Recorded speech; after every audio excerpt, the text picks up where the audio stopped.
Okay, hello. Day 3 of just my personal experience of having my dad in a skilled nursing facility. If you've been following this personal blog style the last 2 days, then you know it has not been really great. But today I have some good news. So I have some not so good news and good news. The not so good news is that it's day 3. My dad has received 0 rehab, 0 evaluation, 0 treatment. And so that's pretty frustrating. The director of rehab came down to talk to me because I called prior to visiting and expressed my concerns. And she said that the VA basically didn't send them any information, no notes, and basically just had on there that he was a long-term care patient, which he's not. He's a rehab, there for rehab, not long-term care. So she said today they will evaluate him and then they will contact the VA and see what they will approve him for. I am today going to contact the VA and talk to the patient advocate and do what I can to make sure he gets approved for the highest amount of rehab days he can get, since basically he's just been sitting at this rehab facility doing nothing because they didn't know what he was sent there for, which to me is just like so bizarre. On day 1, I talked to the VA before they transferred him.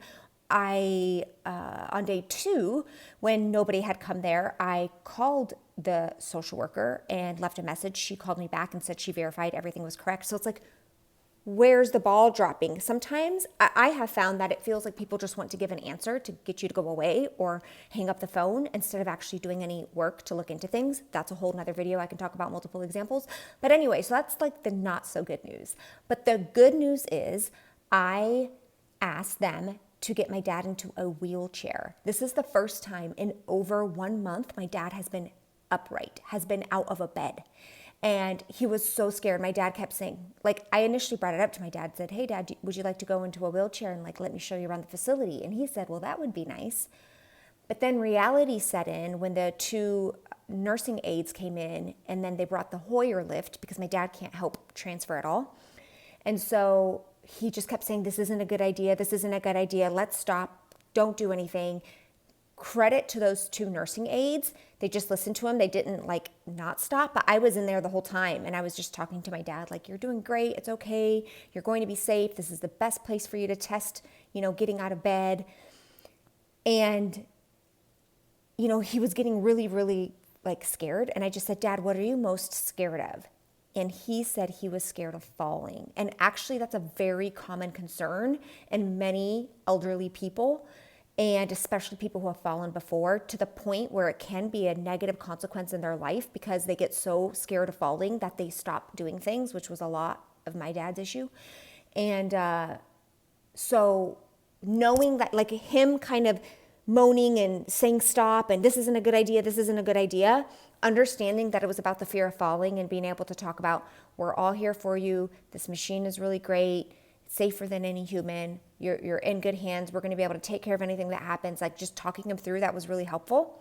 So it was just so good to see him out of bed. It was amazing. And then on top of that, a couple of the staff were like, hey, look at you. It's good to see you out of bed. And there was a resident, I think a long-term care resident, who kind of did a little fist bump as we were rolling by. So I think it was just so good that he was seen in a different way. And it was good for him to hear that. I personally got a little frustrated at some point because immediately the thing he wanted to do as soon as he was in that wheelchair is he wanted to go smoke. And so I didn't have anything for him to smoke, but he was just like, I want to go smoke. I want to go smoke. And then he was asking everybody, do you have a cigarette? Do you have a cigarette? I'm like, oh my gosh, Dad. So I was like, okay, I will go get you some cigarettes. So I went around the corner, 15 minutes, came back, and my dad has no use of his legs. He can't move his legs at all on his own. And so, they keep falling off the wheelchair legs.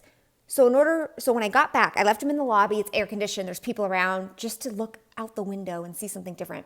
And when I came back, he just immediately was like, open this cigarette thing, open this lighter. Here, can you turn on the lighter? I'm like, Dad, we're inside. We can't do that right now, right? I'll do that as soon as we get outside. And I'm just struggling, getting his legs onto the leg things before I move him out. And so, I personally recognized I was frustrated. So I just caught myself and it's okay, Natali, of course he wants this. And he's just anxious to get it. And so then I was like, yep, I'll do that for you. Just a second. And then I was able to move forward. But like, no lie, I did get frustrated. Interesting thing is as we were out there, I think he took like 3 puffs and he's like, I want to go back inside. And so I think I was actually kind of, I wasn't happy that he wasn't feeling good about it, but I was happy that the smoking didn't make him feel good because he hadn't smoked in a month. And I'm hoping that maybe that negative association will be there and he won't be so demanding next time to go out and smoke, and hopefully just kind of let that go on by the wayside. But it's so interesting how strong that addiction is, that even after a month and being such a high stroke risk and having blood clots and all these things, he was still so demanding about it. A couple of things I did today that I think really helped. I brought cookies for the whole floor staff. I know like we shouldn't have to do that, and I certainly didn't have to, but I bought cookies for the whole floor staff. And then when I went out and got the cigarettes, which I know you shouldn't do that. I know all those things, but you don't know my dad. So it's just like sometimes, okay, let's give it a try. And hopefully that negative association will be enough that he won't want to. But when I went out to get them, I also purchased 2 gift cards for the 2 CNAs who were so patient with my dad and moving him with the Hoyer lift. And then I gave those to them. And I can see the difference. Like that extra little thoughtful gesture went far. And when my dad was back in the room, I wanted him to stay in the wheelchair a little bit and watch TV. He wanted to get back in bed. It really did take a lot out of him, which I can imagine after a month of not being out of bed. But they were prompt when I went out there to ask them to get him back into bed. They were prompt. They were kind. And even as I was like walking down the hallways, again, this could just be my perception, but they were much more friendly to me. And so I think I will continue to honor the people I think are doing really nice things for my dad and being gentle with them, and then continue to bring different things every now and then to the floor staff just to show appreciation for what they're doing. And I do think it's helpful. So that's my experience. The facility does not have a notary, so I'm going to contact a traveling notary to come see us tomorrow around 5 p.m. to hope to sign all this paperwork. My dad is agreeable, but then I'm a little bit worried when they talk to him if he's going to freak out. Like, I think it's starting to sink in. He's probably never going to be able to go back to his home. And in his mind, I know that's what he wants. And so signing over financial power of attorney to me, I think he might have some hesitancy when it comes down to it, but we will see. So anyway, that's what I have. I'm frustrated with the VA, and I'll give them a call here today, figure out what's going on. I will call the patient advocate and try to do what I can to get him approved for as many days as he can get for rehab. And then, yes, I'm feeling better about the facility. And I told the rehab, the reason I chose this place was the rehab staff. They were so nice. They were working my whole tour there. They were working with people. They are the only facility that I toured that has rehab on Saturdays. Like, to me, it was like the rehab staff got me to choose this place. And then he hasn't even been seen by them, or they had no idea he was there for them. And there's been that whole mess. But I did tell the director of rehab, I'm like, I chose this facility because of your department. It seems really great. I think things like that are helpful for them to hear as well. Okay, that's what I have for you today. I'm going to try to eat a quick lunch, and then I need to leave for another appointment in about 30 minutes. So I'm so glad to hear that this helps Angelique. Hopefully, and I'm sure I'll be a little bit up and down, and I really do appreciate the feedback and thoughts you were giving me, especially yesterday. And please know, when I hop on here, I'm unfiltered. I'm not prepared. I know how to do all the things I need to do afterwards, but I'm just unfiltered. So I think some of you are really concerned, and I appreciate it. I am okay. But I'm just kind of documenting for me. Yes, the Hoyer lift, your loved one's afraid of falling too. Yes, I think it was, I asked my dad, I said, will you get out of the bed again tomorrow? And he was like, we'll see.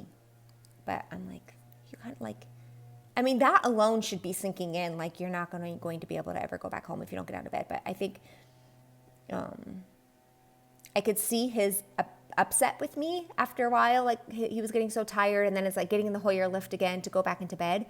But then right as I was leaving, somebody came in to take the fabric of the Hoyer lift and move it from him, from underneath him.